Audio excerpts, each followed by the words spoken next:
In this second video about shadows, I'm going to teach you two other kinds that do not appear in the effects panel at all: solid drop shadows and cast shadows. So let's get to it. Instead of using the effects panel, we're going to use the layers panel here.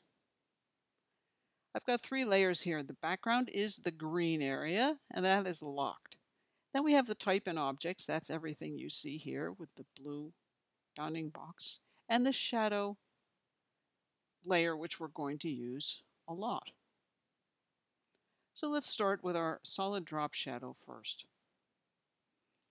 Simply select the object, copy it, which is Control C or Command C, and then paste in place, which is Command Option Shift V on a Mac or Control Alt Shift V on a PC. With this object that we just pasted still selected, let's drag it down to the shadow layer, and let's lock the type and objects layer. Now we've got our shadow, and we want to change the color of that. Just the stroke will be fine because we're only going to see the edge of it. Now let's just move it a little bit. I'm moving it with using my little arrow keys. I'm going to just go down once and to the left once.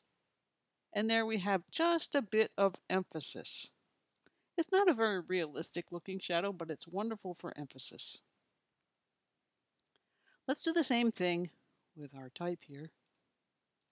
We copy and paste in place. You can also use Edit Paste in Place whenever you want to, if you can't remember that combination of keys.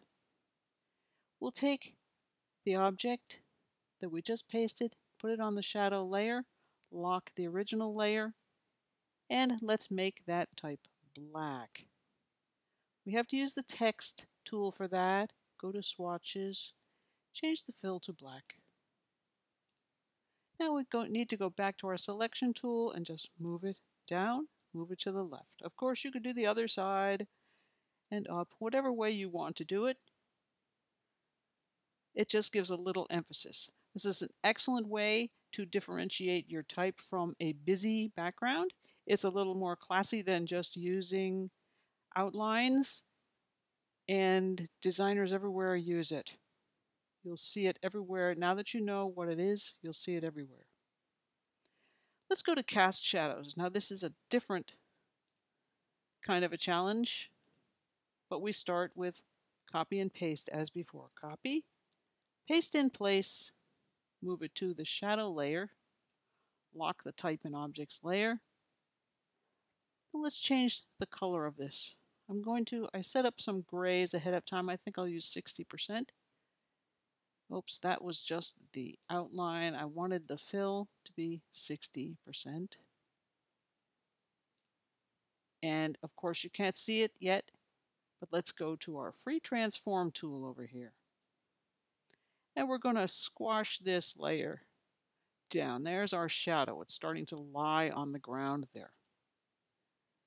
Now let's also make it skew off to the side. They call that shear. Let's get the shear tool. This is our focal point in the center. We're going to shear it off sideways a little bit. Then we have to get our selection tool again and just move it to the right in this case so that the little feet of the star actually touch each other. Because they don't really touch each other at the moment, we'll get free transform tool again and squeeze it until they touch perfectly. That's nice. There's our shadow, but we're going to make it look more shadowy by going to the effects menu, go in FX, basic feather. Now this is the default measurement. I want to make it less of a feathering. Feathering is the fading out of the edges. And you can try these three different corner options to see which one you like best. Sharp is pretty good for a star. Rounded is not good at all. And diffused works just fine. So I'm going to click OK on that. Now, what if we want our shadow to be in front? You can do that too. Get your free transform tool and simply drag that shadow down any way you want in the front. So after you've made it, or even before you've made it, you can drag the shadow to a different place. Let's try this whole thing again on the type. It's the same but different. Let's try it. We're going to go copy, paste in place, drag it to the shadow layer, lock the type layer. Now, in order to make this type different color, of course, we have to grab it with the text tool. Go to swatches and change the fill to, how about 40% black. Now, we need to make, we're going to be transforming the shape of this, so we need to make it into an object, and we do that by going Type, Create Outlines. Then we can get our free transform tool, and we can squeeze or squash or stretch. Let's do it like this just to be dramatic. And now we get our shear tool. Put the tool outside the red box, the bounding box, and go off in some direction.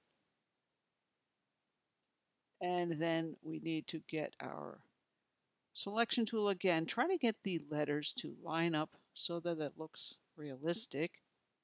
And we probably need the free transform tool again. You may have to fiddle with this for quite a while. Now it seems to me that shadow is a little bit off kilter, so I want to rotate it a little. See those arrows in the corners? Just rotate it down a tiniest bit. If you want to fiddle with this free transform tool and you want to have exact measurements for everything, go to Window, Object and Layout, Transform. Here you've got all your measurements, and this here is your reference point. You want the reference point usually to be in the center. Here you can change the X and the Y, the width, the height, and you can change the amount of shear or skewing to an exact number. Whatever you want to do if you're feeling like you need to be very precise with things. Let's leave this as it is, and let's go back to the Effects panel. Go to the FX menu, Basic Feather again. You can see that this feathering there's too much feathering, so we definitely need to change the width of that. And try the different corners. I think in this case I'll try rounded. Can't see very much of a difference, so we'll give it a little bit of noise just because we can.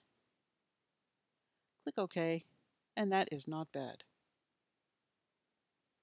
Now, if you want to get real perspective and have a true 3D looking effect with this shadow, you're going to have to use Illustrator, I'm afraid. You can't really do that in InDesign. But this is good enough for us for now. There we have cast shadows and a solid drop shadow. You could have fun and play with this all day. I hope you do.